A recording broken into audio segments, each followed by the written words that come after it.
art and culture.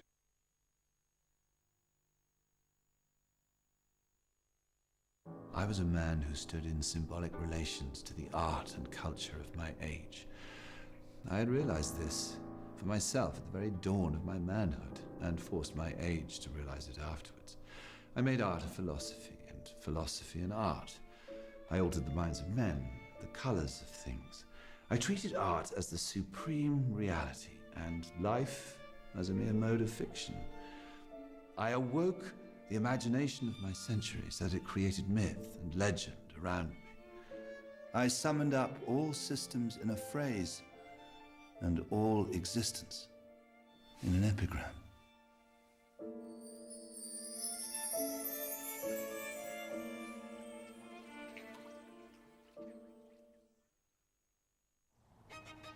What wonderfully blue eyes you have, Ernest. They are quite blue.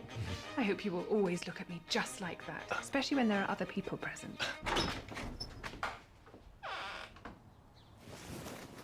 Mr. Worthing, rise, sir, from this semi-recumbent posture. 'Tis most indecorous. Mamma, I must beg you to retire. This is no place for you, and besides, Mr. Worthing has not quite finished yet. Finished what, may I ask? I am engaged to Mr. Worthing, Mamma. Pardon me, you're not engaged to anyone. When you do become engaged to someone, I, or your father, should his health permit him, will inform you of the fact. An engagement should come on a girl as a surprise, pleasant or unpleasant, as the case may be. It is hardly a matter that she could be allowed to arrange for herself. And now, I have a few questions to put to you, Mr. Worthing. While I am making my inquiries, you, Gwendolen, will wait for me below in the carriage. In the carriage, Gwendolen.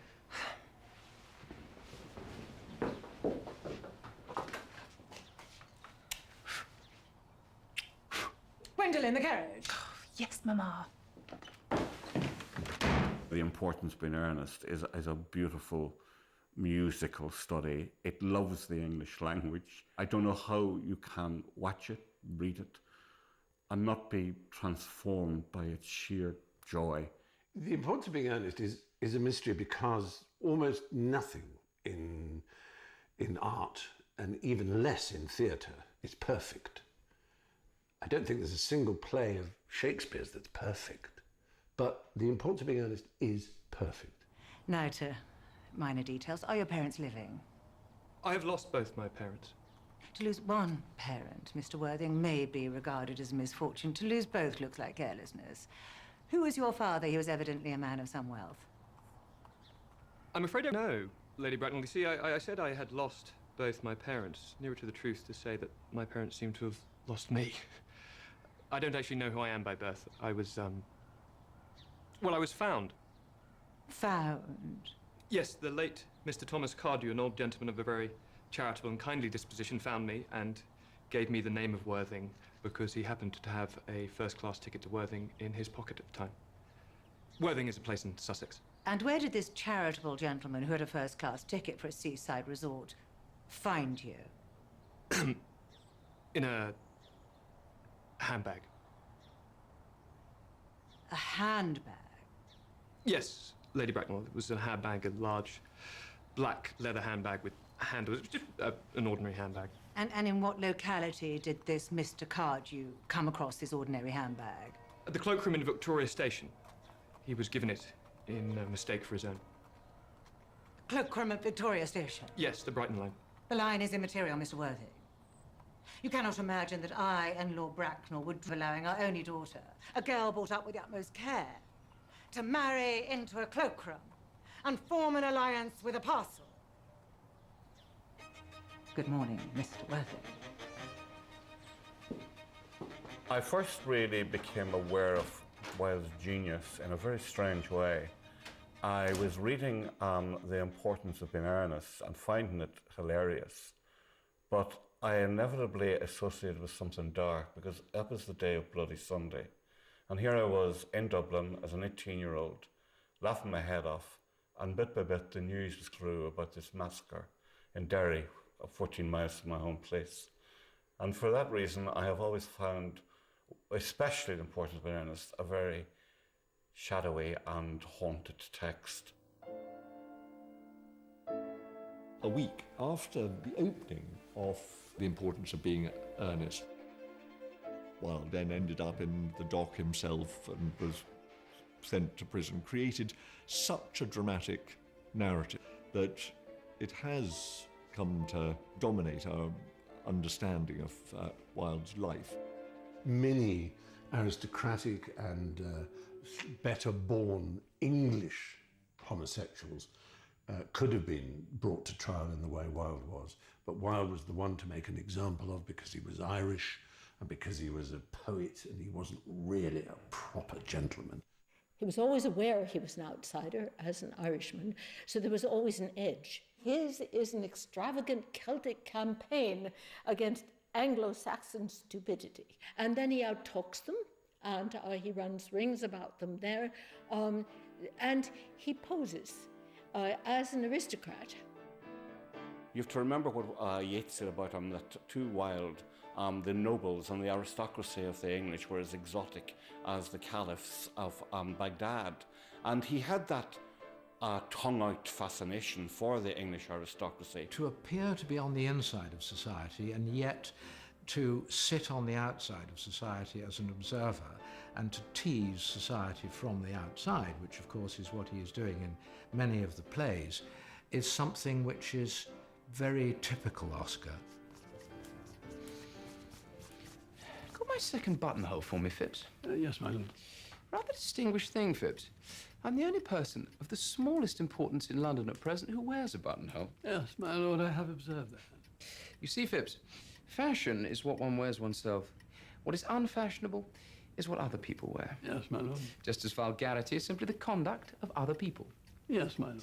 And falsehoods the truths of other people. Yes, my lord. Other people are quite dreadful. The only possible society is oneself. Yes, my lord. To love oneself is the beginning of a lifelong romance, Phipps. Yes, my lord.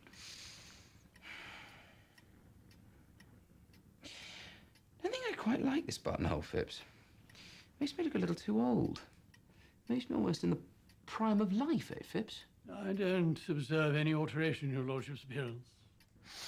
You don't, Phipps? No, my lord. I'm not quite sure. For the future, a more trivial buttonhole, Phipps, on Thursday evenings. I will speak to the florist. My lord, she has had a loss in her family lately, which perhaps accounts for the lack of triviality your lordship complains of in the buttonhole. Extraordinary thing about the lower classes in England. They're always losing their relations. Yes, my lord. They are extremely fortunate in that respect. Oscar Wilde could actually be like the people he was with. He did what great charmers always do. He looks at you, absorbs you, and plays you back to yourself. He understood the importance of the mirror. And his brilliance as a charmer was that he charmed society. Oscar, as a student, in one case, he's asked, what is your aim in life? To which he replies, success, fame, or even notoriety. Well, when Oscar leaves Oxford and comes down to London in 1876, he's come to London determined that he is going to make his mark. I suppose in modern terms we'd say he networked his way around London through Frank Miles, his artist friend with whom he shared lodgings. He is essentially a hanger-on among celebrities, people who are the human wallpaper against which the stars shine more brightly. That was Wilde at that point. He's C-list, D-list, and he's dreaming of becoming A-list. We are all in the gutter, but some of us are looking at the stars. Through Frank Miles, his artist friend, he met Lily Langtry, who, of course, by that stage had become Prince of Wales's mistress. And from there, it was a short step into the best society possible. They instantly bonded, Oscar and Lily, because they were both outsiders and they were both very ambitious. They were determined to make their way in London. She was incredibly beautiful and she became an instant celebrity. Her picture was hanging on the wall of every house in London almost. And it was who suggested that she become an actress. He knew that if he wanted to become a playwright and if he could encourage her to act in one of his plays, well, then he almost had a guaranteed success. Oscar's first foray into playwriting is a play called Vera or the Nihilists. It's a play about Russian revolutionaries, which most people have not read and have not heard of. There's a reason for that. It's not terribly good, and all of this means that any actress won't touch this with a 10-foot pole. There is one thing in the world worse than being talked about, and that is not being talked about. He had his wit and his humour, but he had an enthusiasm for things. Everybody who met him remarked on his extraordinary positive energy. When Wilde came to London, he really found that aestheticism was a growing part of London social life. He loved talking about it with other people. His enthusiasm about aestheticism was something that people noted and engaged with. It was the idea that you should look at art for its own sake because it was beautiful. It didn't need to teach you anything else except that it was beautiful and that was enough. Wilde emerges as the potential leader of this movement. The thing is, Wilde hasn't really done very much at this point, and so he becomes a figure of fun. The satire of an aesthete is a flippity-floppity young man. It's someone who is ridiculous because he thinks art matters. And so this is why Punch magazine thinks it's prerogative to satirize this would-be leader. Wilde realised humour was an incredibly powerful tool in promoting an idea and making it interesting and exciting. Wilde, I think, was brave enough to embrace the idea of the parody. Gilbert and Sullivan, the most successful popular composers and lyricists of the day, they decide that their next show will be a satire on the cult of these aesthetic young men. Here is this character in the operetta called Bunthorne, who walks down Piccadilly with a poppy or a lily in his ornamental hand, and Oscar says, "Oh, that's me." Well, Gilbert and Sullivan don't say, "That's you, Oscar." He says, "That's me."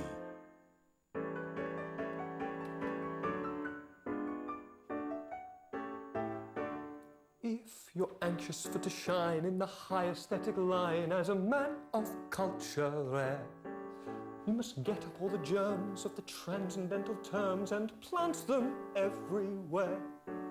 You must lie upon the daisies and score some novel phrases of your complicated state of mind.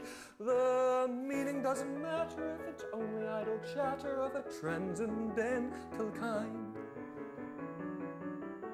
And everyone will say, as you walk your mystic way, if this young man expresses himself in terms too deep for me, why, what a singularly very deep young man this deep young man must be.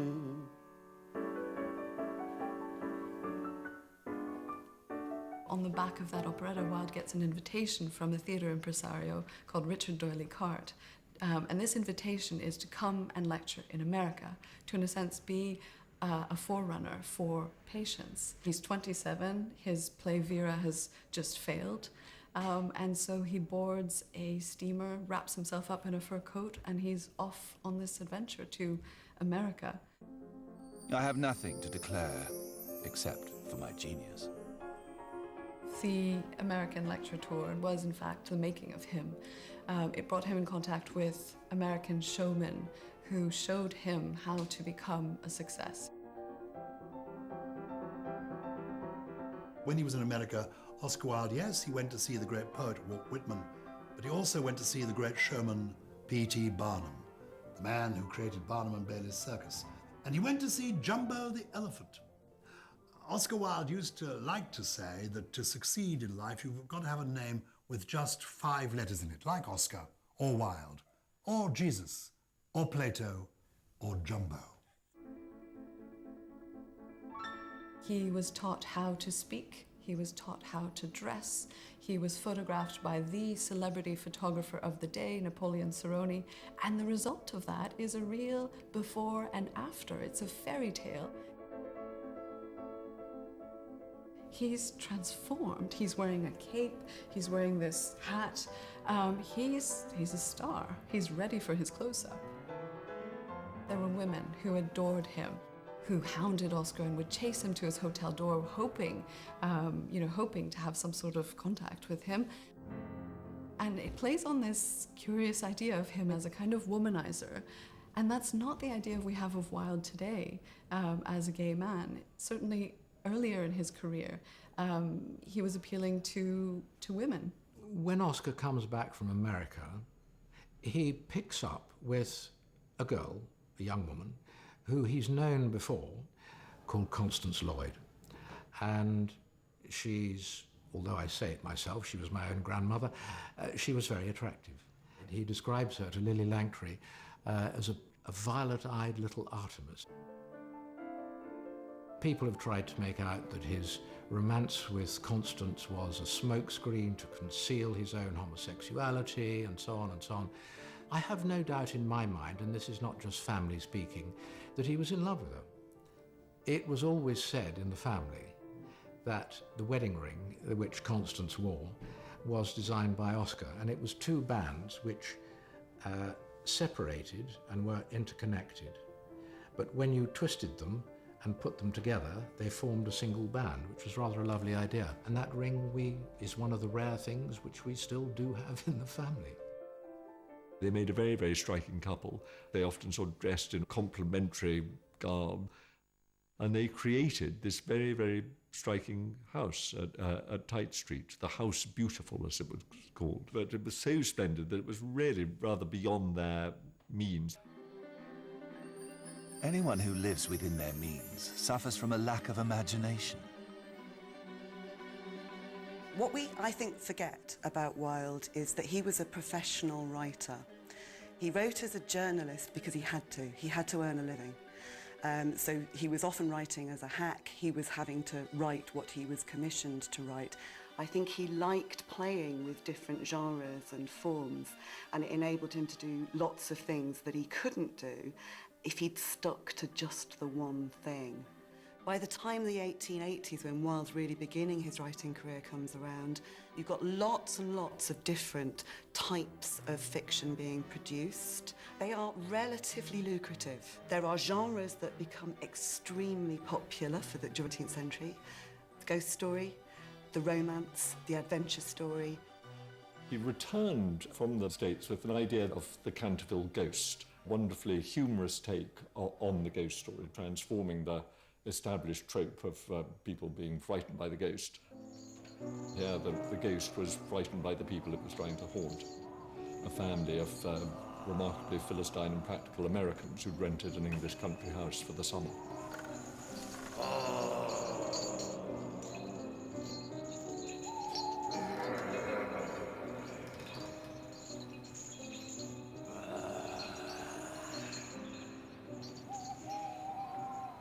My dear sir, if you insist on these infernal hauntings, then I really must insist on you oiling those chains.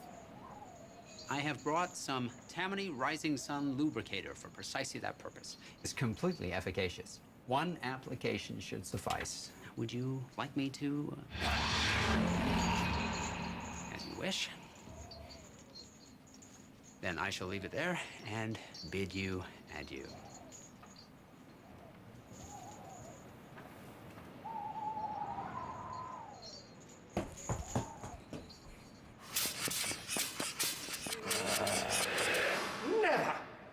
In a brilliant and uninterrupted career of 3 centuries, have I ever been so grossly insulted? Do these Americans know nothing of my reputation? Of the butler who shot himself just because he had seen my green hand tapping on his window pane? Or Lady Stutfield, who wore a black velvet band around her throat to hide the mark of my 5 fingers burned into her lily-white skin, and who drowned herself in the carp pond. The ghost himself is clearly drawing his entire repertoire of how you do haunting from reading ghost stories. And the ghost is forced into increasingly desperate measures. You end up in this kind of very strange fantasy world. I am sorry for you. my brothers return to school tomorrow, so if you behave yourself, no one should annoy you. How can I possibly behave myself? Haunting is my only reason for existence. It is no reason at all for existence. You've been very wicked. The housekeeper told us you killed your wife. I quite admit it, but it was a family matter and concerned no one else. Well, I don't think that was very nice of you. It's wrong to kill anyone. Well, I don't think it was very nice of her brothers to starve me to death. Starve you to death? Oh, I see. I could get you a sandwich. Would you like that? No, thank you. But it is kind of you. You are much nicer than the rest of your rude and horrid family. Stop! If anyone is rude and hard, it is you. The best thing for you would be to emigrate. In New York, you're sure to be a great success. The people there would give thousands to have a grandfather, let alone a family ghost. Emigrate? Your very idea is absurd. You are a most spoiled and stubborn spirit. There's nothing to be done for you. And so good night. Please don't go, Miss Virginia. You must come with me. Oscar had been telling stories really from almost the moment he came to London. And there'd been all sorts of different tales, sort of fables, humorous stories, tales with a twist. Fairy stories had a special place for him. He was also interested in fairy stories because he was a father. He begins writing fairy stories for his own children. I think it's rather lovely, actually, that somebody sets out to write for his own children. He enjoyed hugely the oral performance of telling tales and seeing an excited audience all around him. I mean, even an audience of one or two. And I think he was surprised, perhaps, at how difficult it was to get those stories into print. He wrote up the Happy Prince and sent it off to various editors, and really it languished in their editorial drawers for long periods of time. No man has any real success in this world unless he has got women to back him, and women rule society. He was then offered a job as the editor of a periodical which wasn't doing terribly well, called The Ladies' World. And that for him, A, was going to bring in a source of income, but B, he realized that if the name was changed, and this goes back to Oscar's relationships with women, if the name was changed to The Woman's World, it would have much more of an impact. He wanted it to be a periodical about what women felt and what they thought. One friend of the family says that London society took Oscar Wilde seriously after he started editing The Woman's World. In a sense, he grew up, he developed a sense of fairness. He realised the extent of inequality in British society at the time, I think, through exposure to the kind of campaigns that his contributors were leading and were writing about. He believed that it was dreadful that women were held to a different standard of rules than men, because he firmly believed that nobody should be held to any account at all. There should be no rules. He believed everybody should be allowed to do exactly what they wanted to. It may be at around that time that this young man comes into his life, Robert Ross, and comes to stay with the Wildes as a paying guest, and by all accounts becomes Oscar's first male lover.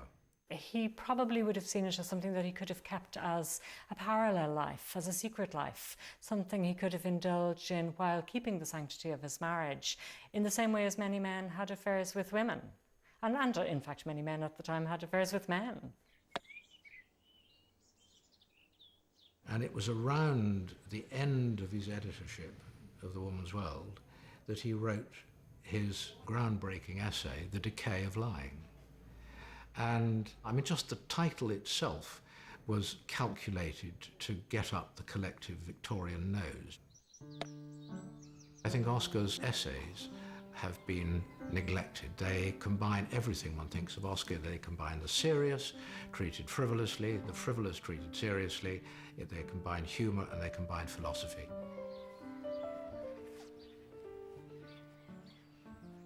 I've written an article, Cyril.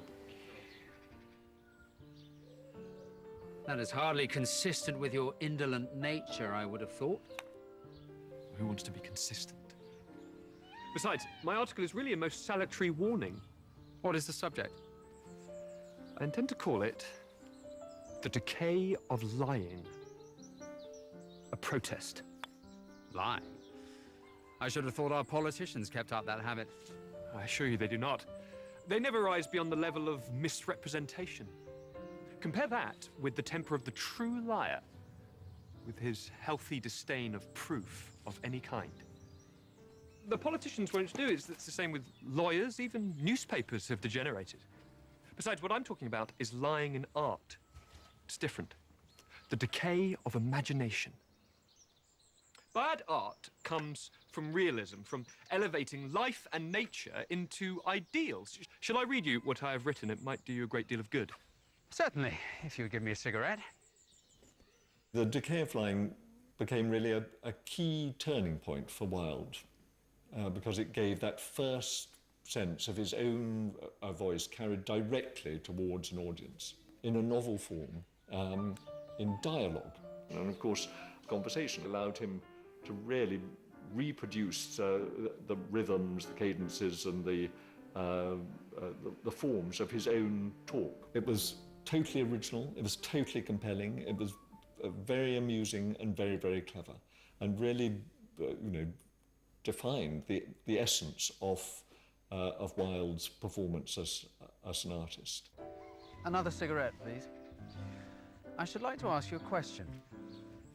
I can understand your objection to art being treated as a mirror, but you don't mean to say you seriously believe that life is the mirror and art the reality? Certainly I do. Paradox though it may seem, it's nonetheless true that life imitates art more than art imitates life. An example, philosophers analyze the pessimism of modern thought, but Hamlet invented it. So the world has become sad because a puppet was once melancholy.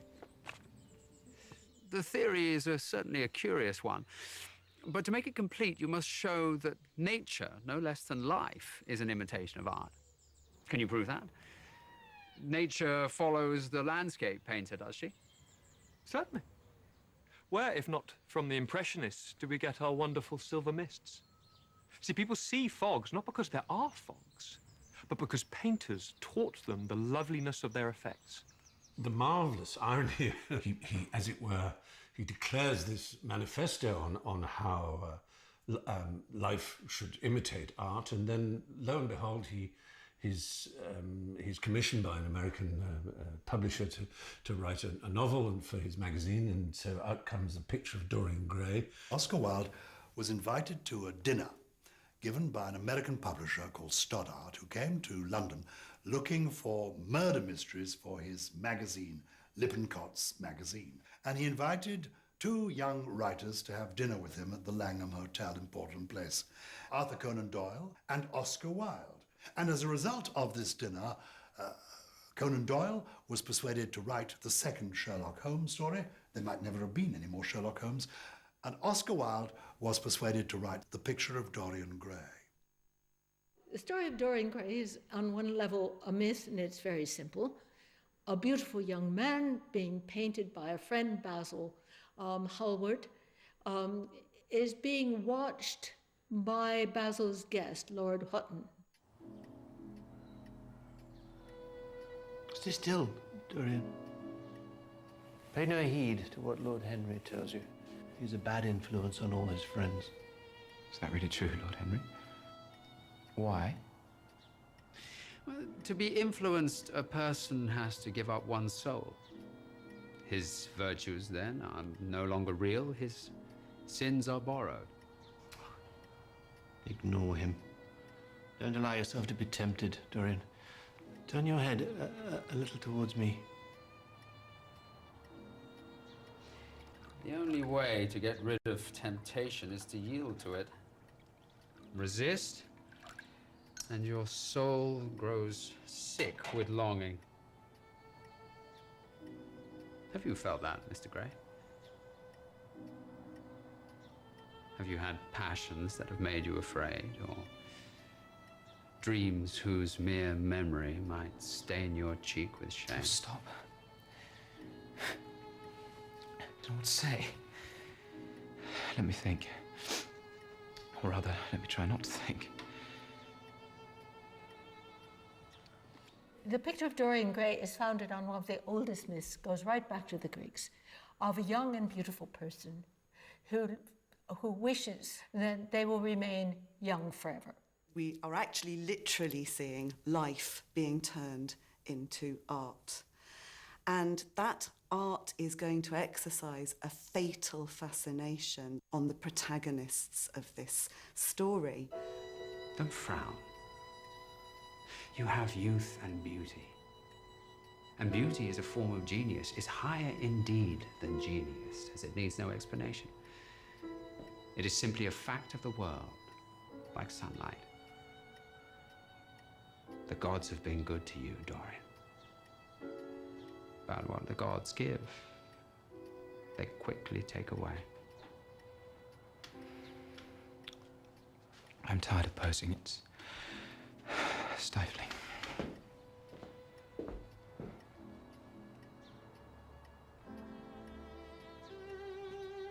Do you like it? Of course he likes it. Who wouldn't like it? How sad it is. I shall grow old and horrible, but the picture will remain young. It will never be older than this day in June. If only it were the other way. I would give myself for that. I should object very strongly. I believe you would. You like your art better than your friends. I'm jealous of the portrait you painted. This is your doing, Harry. It is the real Dorian Gray. That is all. So after that first fatal scene, Dorian has been living what can only be described as a life of pleasure. But it's a life of pleasure that's definitely tinged with sordidness. And this is a classic Wildean inversion. There's Dorian Gray, who realises that all his sins are written in that painting and that he has kept this fantastic facade, this beauty, and no one knows how deeply, profoundly wicked he has been in his life.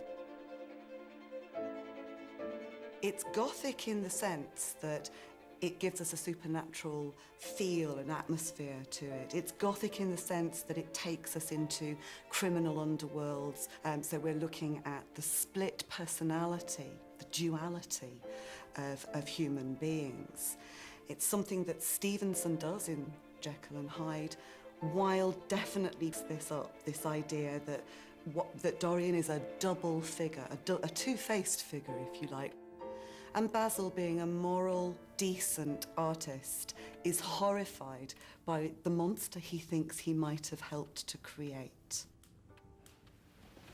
I want to speak to you seriously, Dorian. Don't frown like that. I hope it's not about myself. I'm so tired of myself tonight. It is entirely for your own sake that I've come. The most dreadful things are being said against you. I can't believe them when I see you. Sin is a thing that writes itself across a man's face. It cannot be concealed. Yet I see you so seldomly these days, Dorian. Dear Basil. Don't let this concern you. Why is it that a man like the Duke of Berwick leaves the room of a club when you enter it? Because I know everything about his life, not because he knows anything about mine. You forget, we are in the native land of the hypocrite. One has the right to judge a man by the effect he has over his friends. Yours seem to lose all sense of goodness. You have led them down into the depths. Take care, Basil. You go too far. No, I must speak, and you must listen. They say you corrupt anyone you become intimate with. You only need to enter a house for shame of some kind to follow. And you really believe in such a thing? Before I could answer that, I should have to see into your soul. See my soul? Indeed. You shall see it, Basil. Why shouldn't you? It is your own handiwork, after all. Come with me. You want answers to all your questions, Basil. Well, I am delighted. You are the one man in the world who is entitled to know everything about me. A hideous face was grinning at him.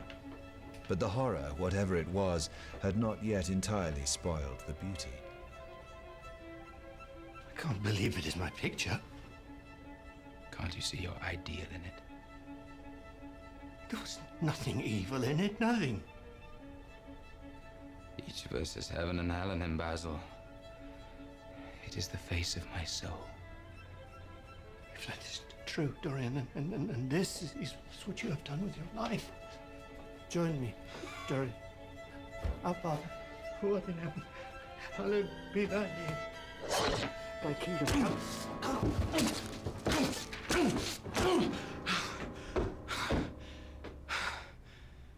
It caused a storm of protest in the press. People picked up on the homosexual subtext, the relationship between Basil, the painter, and Dorian. It, without doubt, was the talked about literary event of that season. It polarized opinion. It was the first time Wilde had really had a sensational success. I believe that they said Dorian Gray was poisonous. It is poisonous, if you like. But you cannot deny that it is also perfect. And perfection is what we artists aim at. I'm quite incapable of understanding how any work of art can be criticized from a moral standpoint. I wrote this book entirely for my own pleasure, and it gave me great pleasure to write it. The book contains much of me in it. Basil Hallward is what I think I am. Lord Henry, what the world thinks of me. Dorian, what I'd like to be. In other ages, perhaps.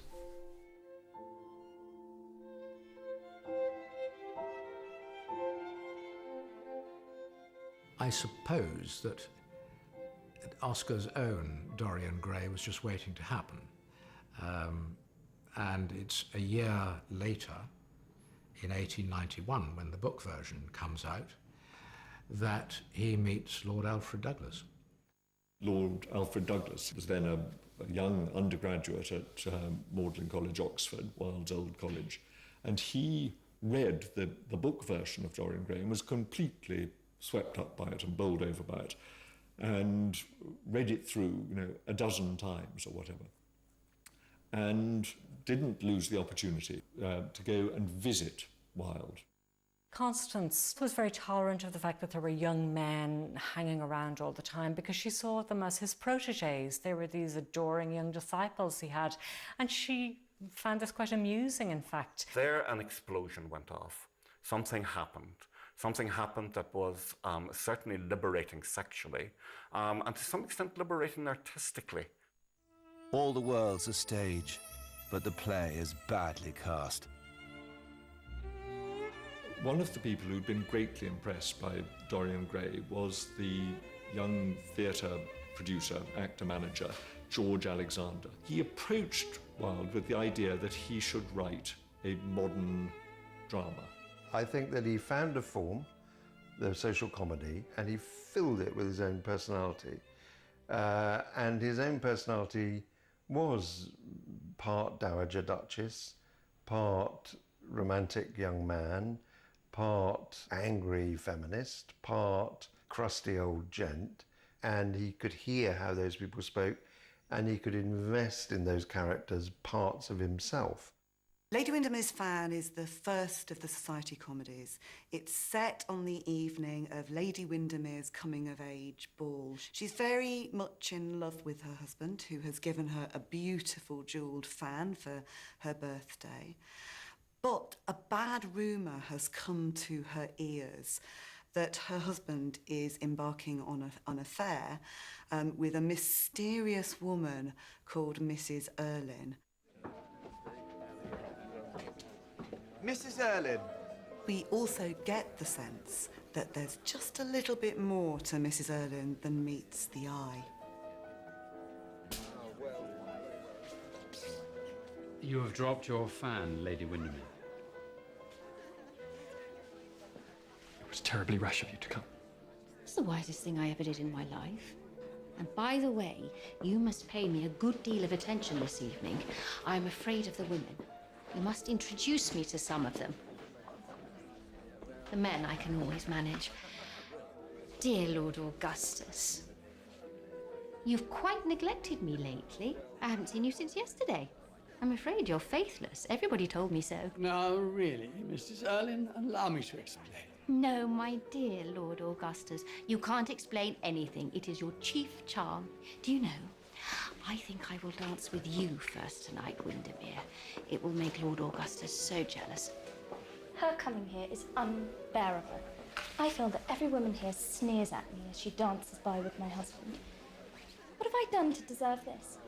I'm degraded in my own eyes. And I lack courage. I'm a coward. Lord Darlington, tell me, what am I to do? Be my friend now. Between men and women, there is no friendship possible.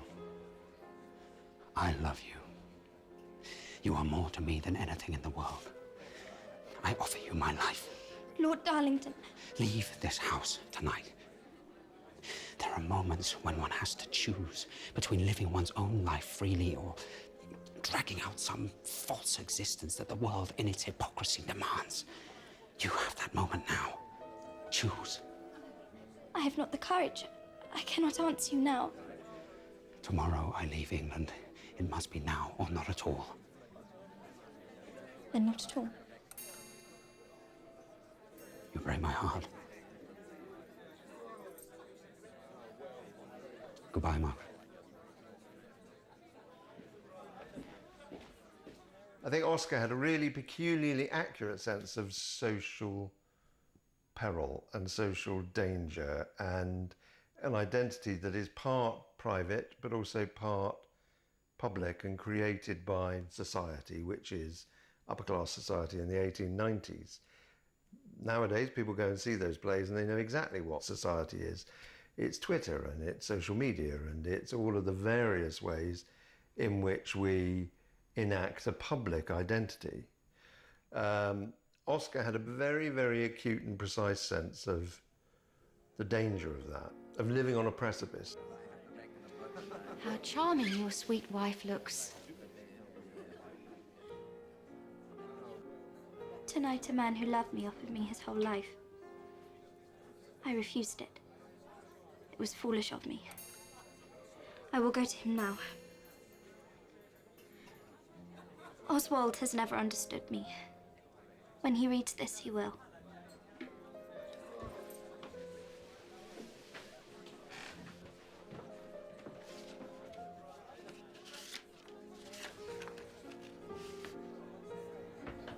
The same words that 20 years ago I wrote to her father. When she was just a baby. And how bitterly I have been punished for it.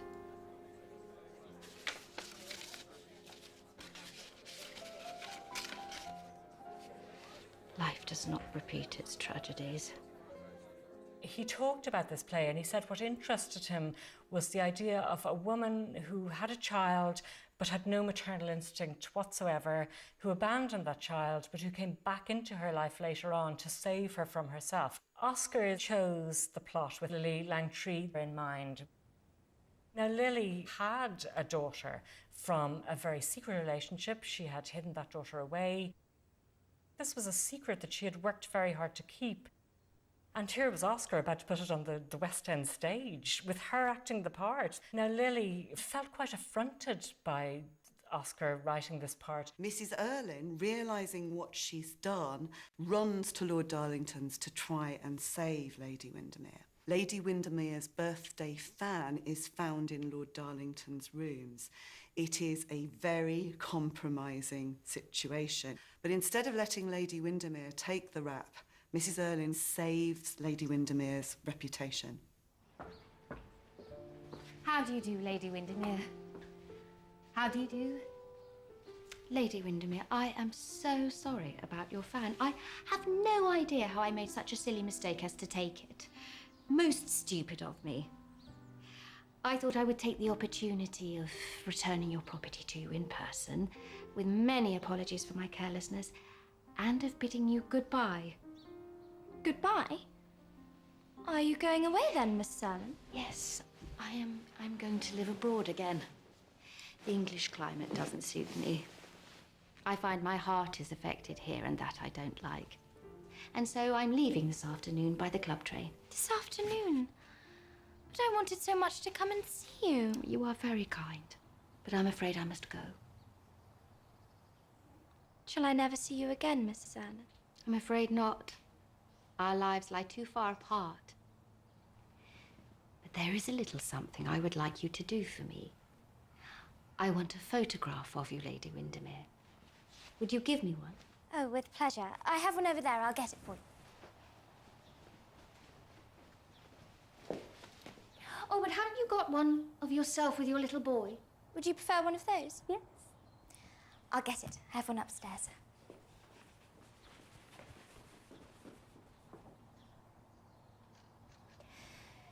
You seem rather out of temper this morning, Lord Windermere.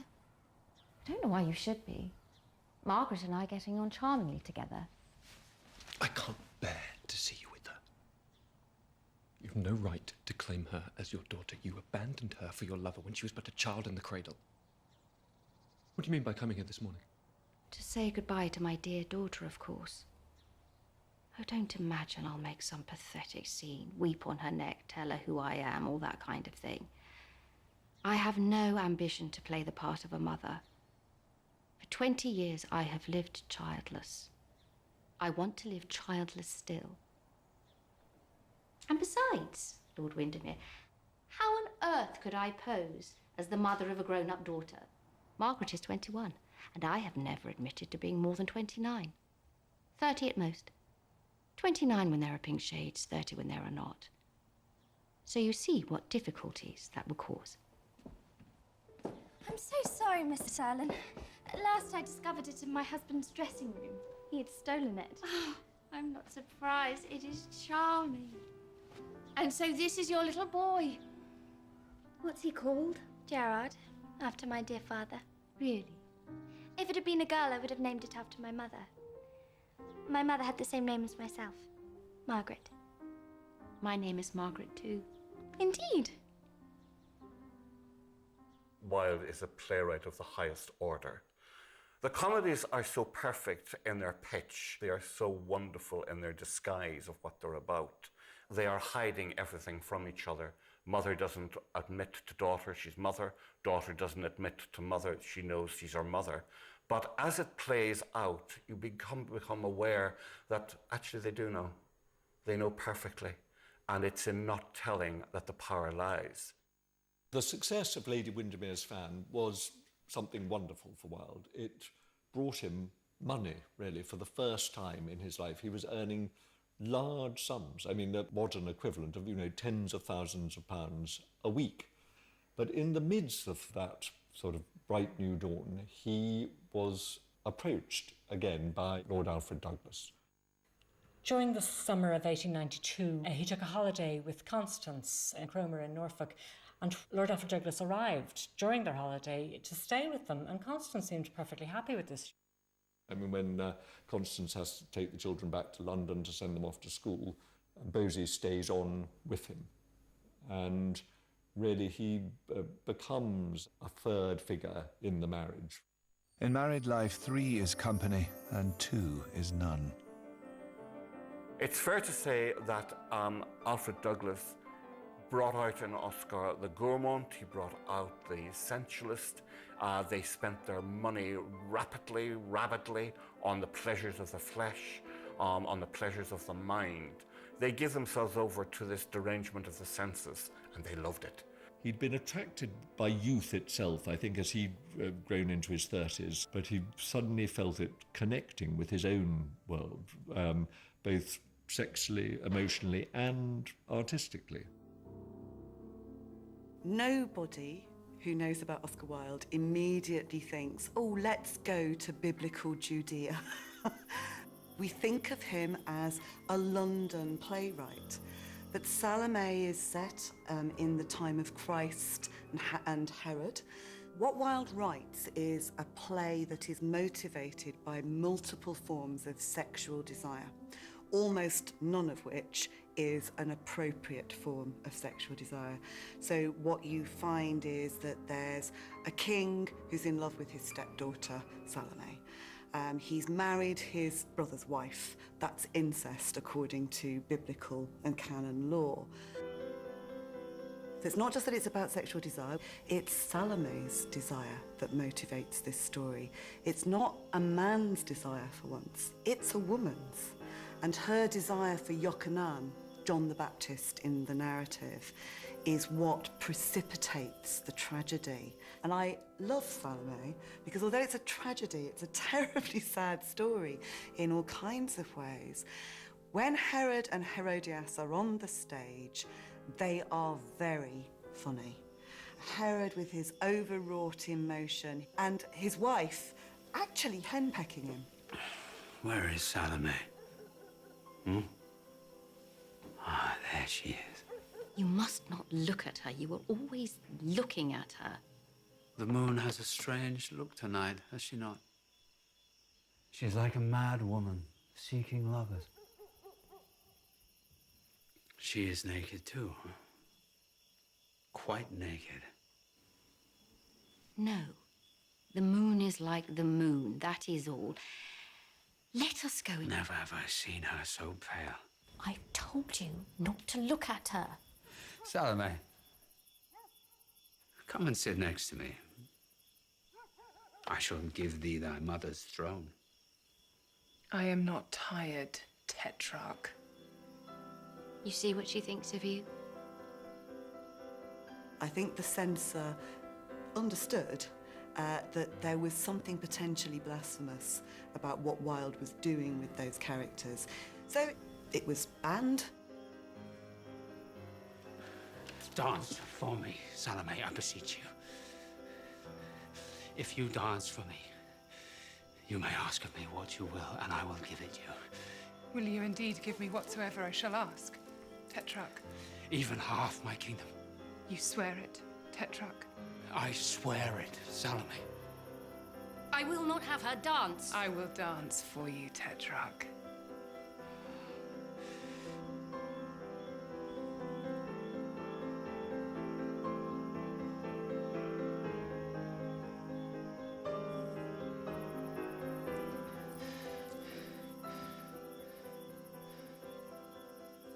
I ask of you the head of Yochanan. Do not ask me that. That is well said, my daughter. Do not listen to your mother. Do not heed her. I do not heed my mother. It is for mine own pleasure. You have sworn, Herod. Forget not that you have sworn an oath. Salome was an excursion into something which was quite different. He says at one point, when asked why he wrote it, he says that he had at his command a musical instrument, which was the English language. He also had a fair command of another language, which was French, and he wanted to see if he could make something beautiful out of that as well. So he wrote Salome in French. It was translated by Alfred Douglas. Oscar would have been perfectly capable of putting Salome into English himself. I think he gave it to Bosie as a job to do to keep him out of trouble. Bosie had really, by 1892, begun to explore the world of commercial sex in London, the young rent boys and male prostitutes that could be picked up in the bars and skating rinks of central London. And he really infused Wilde with the excitements of this previously unknown and unexplored world. Tired of being on the heights, I deliberately went to the depths in the search for new sensations. People thought it dreadful of me to have entertained at dinner the evil things of life, but from the point of view through which I, as an artist in life, viewed them, they were delightfully suggestive and stimulating. It was like feasting with panthers. The danger was half the excitement. They were intensely interesting. I grew careless of the lives of others. This reckless pursuit of pleasure coarsened his relationships, certainly with Constance. I mean, When she returned from her foreign travels, Wilde was installed in a hotel in the West End. He didn't return home to greet her when she came to find him and plead with him, really, to come home. He pretended he'd been away so long that he'd forgotten his own address. He thought it was a joke, but I mean, she left the room in tears. I can resist everything except temptation. When Wilde got money, he did become overbearing. He started insulting people. He's annoyed by Constance asking him about bills. He stays in hotels for his affairs with these boys and with Bosie. The money allowed him to indulge his perverse appetites. He grew fat. He ate, nobody talks about this, but suddenly Wilde is obese. By 1893, his friends are disgusted. This slim man who wanted to look young is bursting out of his shirt buttons. In cartoons, he's called the fat boy. And he was always testing the limits of his behavior. The effect of success on Wilde was corrupting. He parodies it in society, of people who are double speaking and double thinking, but he had it himself too, in the way he both courted and despised British society. He understands power in society in a way few writers do. I think he thought with Woman of No Importance, this one's for me. I'm going to really get my stuff out. And that's what I love about it, its personality and its fierce rhetoric and its fierce, invisible barrier between the author and the work. The author's all over it. And he said stuff about the aristocracy that in big part of him just loathed, just hated, with the blind, raging passion of the Republican Irishman. Lord Illingworth is a genuine villain, is a genuine cad, and he's a representative of a class that's sort of morally defunct. Lord Illingworth, a powerful, well-connected man, has come down to a country house, a party in the countryside, with a view to offering a young man a post as his secretary.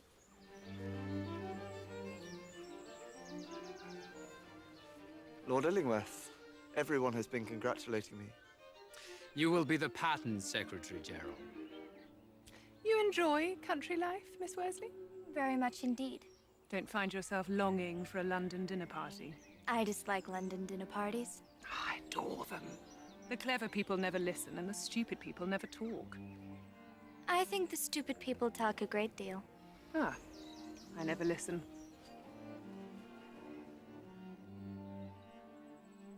Charming fellow, Gerald Arbuthnot. He is very nice indeed. But I can't stand the American young lady. Really? Why? She told me yesterday, and in quite a loud voice, too, that she was only 18. It was most annoying.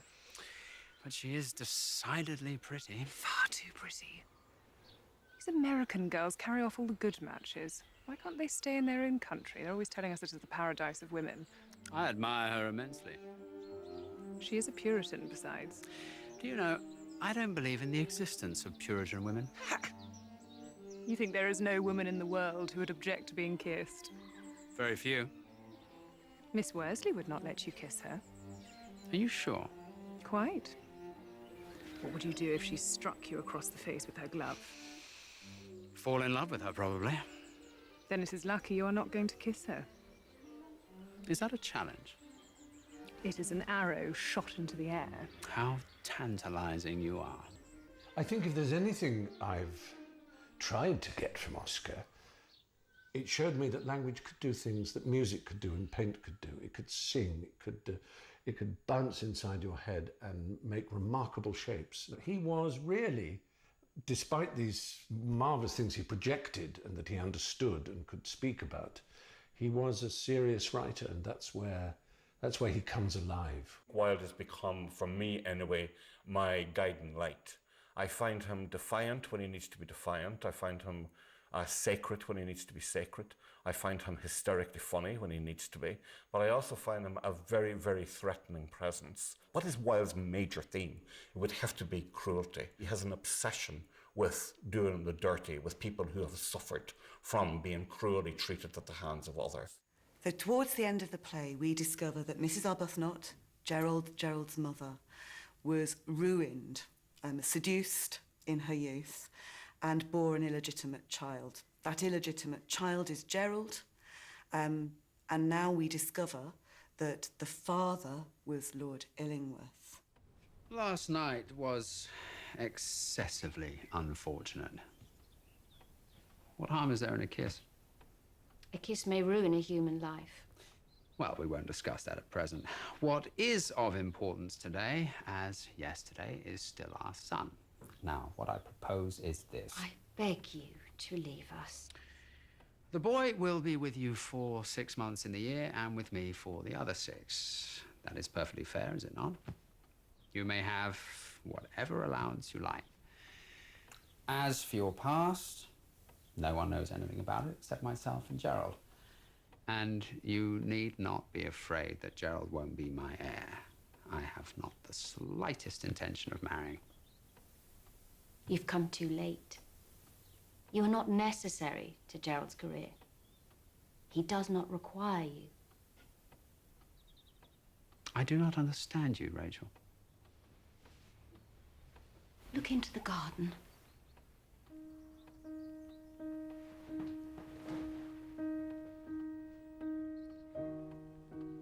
They love each other. We're leaving for America. I want my son. Bring us together, Rachel. You can do it if you choose. He's not interested in you.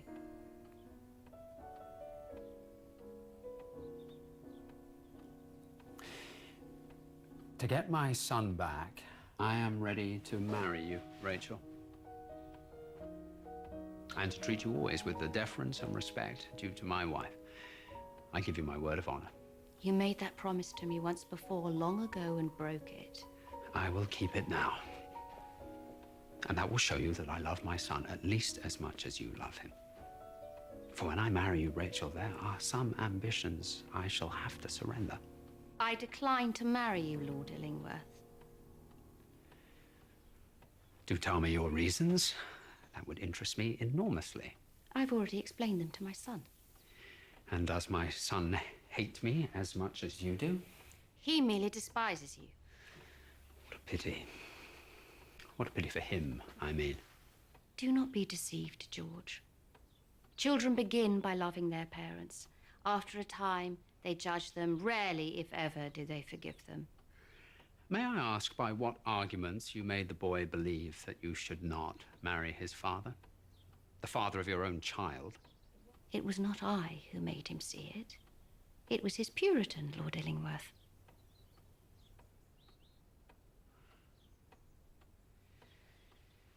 There is not much, then, for me to do here, Rachel. Nothing. How curious. At this moment, you look exactly as you looked the night you left me 20 years ago. You have just the same expression in your mouth. Upon my word, Rachel, no woman ever loved me as you did. You were the most fascinating of small romances. 1:45. Must be strolling back. I don't suppose I shall see you again. I'm sorry. I am, really. It's been an amusing experience to have met amongst people of one's own rank and treated quite seriously, too, one's mistress and one's...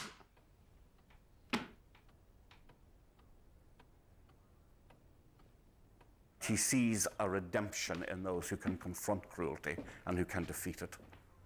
Now, that is, of course, a great liberating moment, that when you see a member of the English aristocracy get it full in the smacker.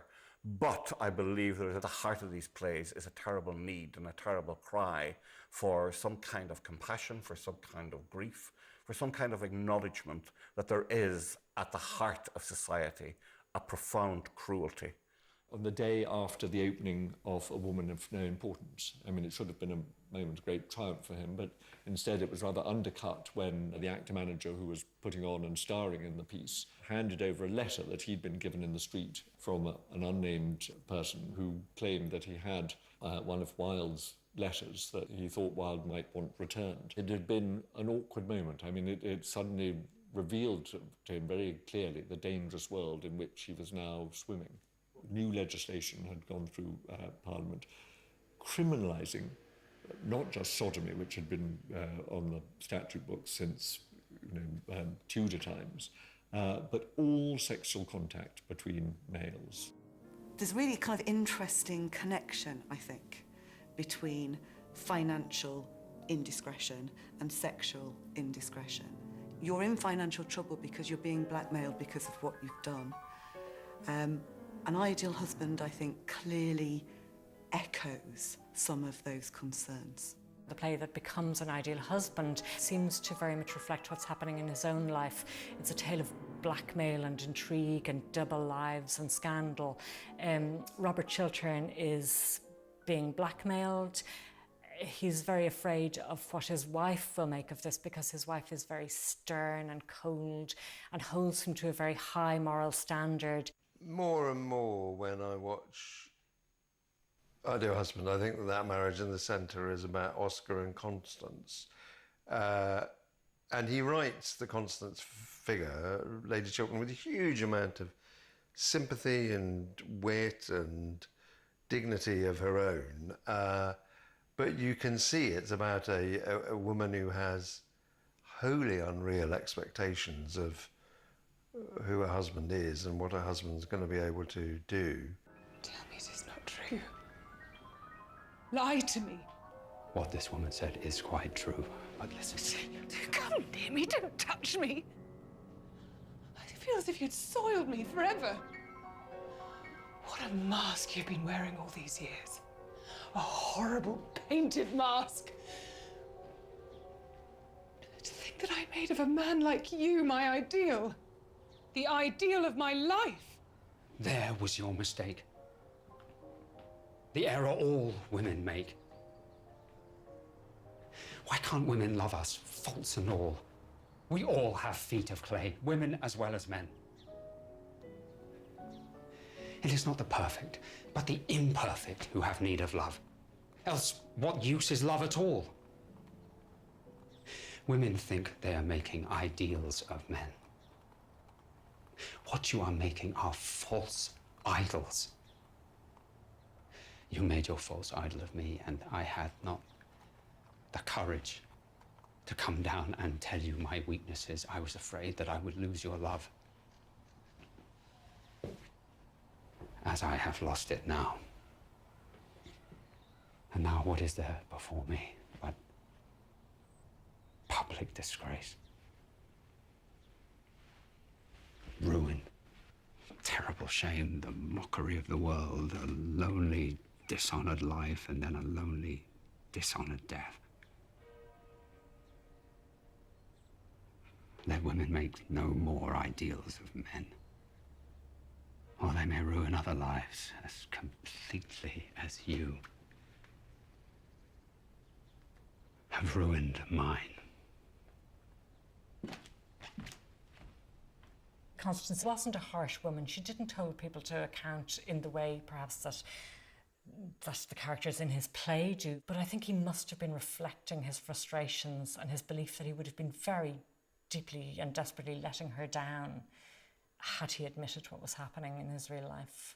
It becomes clear, really, that Constance is very uneasy about Oscar's relationship with Lord Alfred Douglas.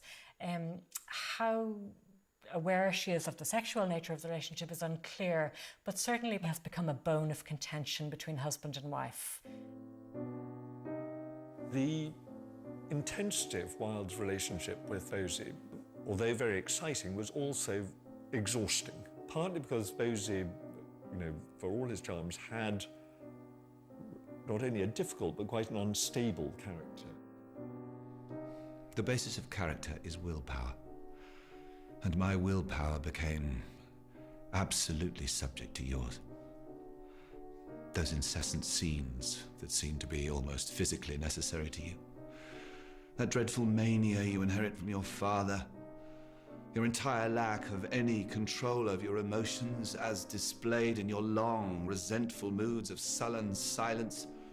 He seems to become very troubled then by the relationship, and in fact he takes really quite drastic action. He writes to Lord Alfred Douglas's mother, who he expresses concern for the young man, and he suggests to her in very strong and forceful terms that this young man should be sent abroad for his own good, that he should be removed from the scene. And she acts accordingly, and she arranges for Lord Alfred Douglas to go to Egypt. Wilde was hugely pleased to have escaped from that intensity, and he did reconnect with Constance, with his family, with other friends. Life seemed to take on a more settled course. I did not write to you, or take any notice of your telegrams. Finally, you actually telegraphed to my wife, begging her to use her influence to get me to write to you. Our friendship had always been a source of distress to her. She saw how your continual companionship altered me, and not for the better. Still, just as she had always been most gracious and hospitable to you, so she could not bear the idea of my being in any way unkind to any of my friends. At her request, I did communicate with you. I said, time healed every wound, and that for many months to come I would neither write to you nor see you. Next morning, I received in Tite Street a telegram of some 10 or 11 pages in length. You made what I must admit was a most pathetic appeal. Lord Alfred Douglas returned to London, and they had a tearful reunion in the March of 1894. And that was it, really. I mean, all possibility of saving the marriage, I think, ended at that point. The only way a woman can ever reform a man is by boring him so completely that he loses all possible interest in life. Wilde's relationship with Bosie is something that generated gossip, and it sort of became more prominent through the sort of parodies. Punch produces this caricature of two decadent guys, quite clearly and unmistakably Oscar and Lord Alfred Douglas, who are unashamedly heading towards their downfall, behaving in a way that's considered completely unacceptable by society at the time. Lord Alfred Douglas had long cherished an animus against his own father. He had very bad relationships with his father and relished the chance to antagonise him. The Marquis of Queensberry was a man of extraordinary energy and extraordinary prejudices as well. For Wilde, it was a very unfortunate thing to be drawn into this conflict. When your father first began to attack me, I saw at once that a terrible danger was looming on the horizon of my troubled days. I told you I would not be the cat's paw between you both in your ancient hatred of each other. He went from restaurant to restaurant looking for me, in order to insult me before the whole world. Between you both, I lost my head. Wilde was becoming increasingly anxious about what Queensberry might do, whether there would be some public attack or some public denunciation from him. Queensberry had managed to get a ticket for the opening night of his new play, The Importance of Being Earnest, and was intending to make some sort of public demonstration at the performance. He writes this beautiful, fearless, perfect play at a time his life is utterly falling apart. And you feel almost as if he needs that violent juxtaposition of events. He needs the perfect and the pitiless to be matching each other before he really is going to operate at full force. He was feeling this intense sense of doom, and he wrote this beautiful souffle of delight and coincidence and madness, and yet managed to invest in it a lot of his own concerns. There is double identity. There are two men who live two separate lives and manage to carry them off. He puts in two astonishingly strong young women who observe the ironclad laws of whim with an incredible strength that the men sort of can't even come close to matching. So it's a sort of nonsense universe, a beautiful nonsense universe, which corresponds to the madness of the world that he was in at that moment as he saw it. The fact that they did not follow us at once into the house as anyone else would have done seems to show they have some sense of shame left. They're eating muffins. That looks like repentance. They don't seem to notice us at all. Couldn't you cough? But I haven't got a cough. They're looking at us. What effrontery. They're approaching. That's very forward of them. Let us preserve a dignified silence. Certainly. It's the only thing to do. This dignified silence seems to produce an unpleasant effect. A most distasteful. But we will not be the first to speak. Certainly not. Mr. Worthing, I have something very particular to ask you. Gwendolyn, your common sense is invaluable. Mr. Moncrief, why did you pretend to be my guardian's brother? In order that I might have an opportunity of meeting you. That certainly seems a satisfactory explanation, does it not? Yes, dear, if you can believe him. I don't, but that does not affect the wonderful beauty of his answer. True. In matters of grave importance, style, not sincerity, is the vital thing. Mr. Worthing, what explanation can you offer to me for pretending to have a brother? Was it in order that you might have an opportunity of coming to see me as often as possible? Can you doubt it, Miss Fairfax? I have the gravest doubts, but I intend to crush them. This is not the moment for German scepticism. Your explanations appear to be quite satisfactory. I am more than content. Then you think we should forgive them? Yes. I mean, no. True. I'd quite forgotten. Which of us should tell them? Could we not both speak at the same time? An excellent idea. I nearly always speak at the same time as other people. Your Christian names are still an insuperable barrier. That is all. Our Christian names? But we're going to be Christian this afternoon. How absurd to talk of equality of the sexes. Where matters of self-sacrifice are concerned, men are infinitely beyond us.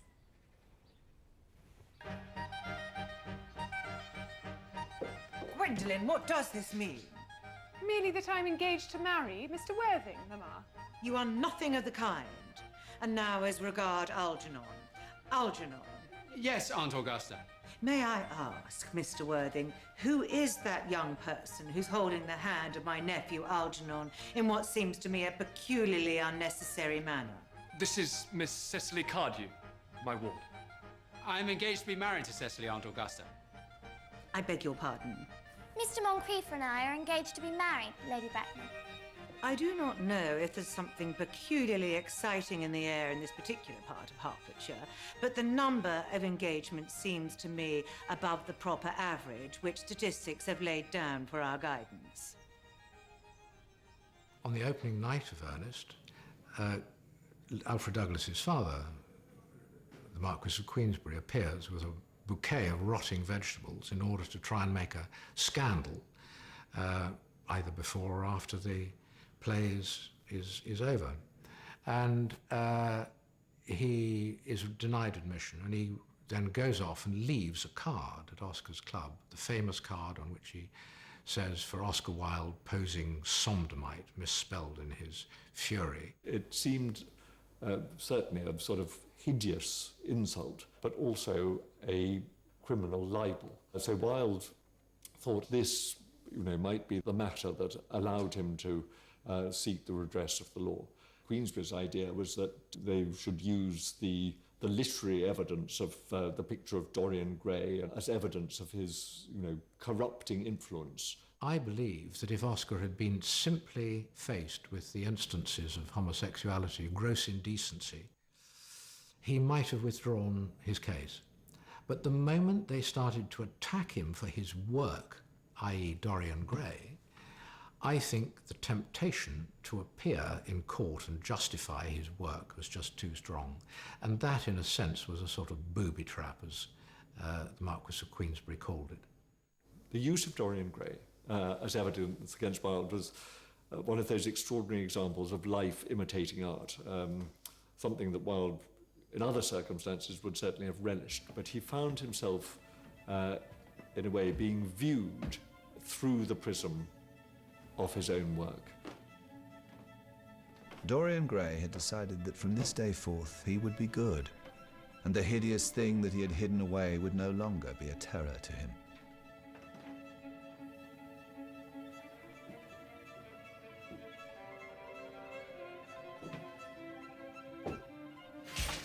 In the eyes there was a new look of cunning, and in the mouth the curve wrinkle of the hypocrite. The thing was still loathsome, more loathsome if possible than before, and the blood which had been there since Basil's murder seemed to have crept like a horrible disease over the wrinkled fingers. Was it telling him to confess? Give myself up and be put to death. Besides, who will believe me? There's not a single trace linking me to Basil's death. Even if I did confess, the whole world would simply say that I was mad. But of course, the one bit of evidence is you. Well, that's easily seen too. Shall I destroy you? You've become like a conscience. My own conscience. Dorian's own fate at the end of the story is a sort of dramatic act of self-destruction. And of course, the dynamic and drama of Wilde's trials were an extraordinary sort of performance of self-destruction as well, where he thought he was destroying one thing, but ended up destroying himself. When the servants entered, they found a splendid portrait of their master as they had last seen him, in all the wonder of his exquisite youth and beauty. Lying on the floor was a dead man. He was wrinkled and loathsome of visage. It was not till they had examined the ring that they recognized who it was. Queensberry's legal team employed a couple of private investigators to look behind some of the rumours about the network of rent boys and young male prostitutes that Wilde had been consorting with. And suddenly what had seemed an extraordinarily weak case was building up into really a damning indictment of Wilde's behaviour. Oscar Wilde wasn't arrested, charged and imprisoned because of an affair with Lord Alfred Douglas. He was arrested, charged and imprisoned because of relationships with young men, rent boys, and some of them very young indeed, aged 16 when they were giving evidence, so possibly aged younger when the alleged offences took place. And Oscar Wilde was a man then in his 40s. He was a man of some standing. He was a wealthy man. And that's what made the scandal even worse, that somebody of class, position, and achievement was taking advantage of young men. It was a huge scandal.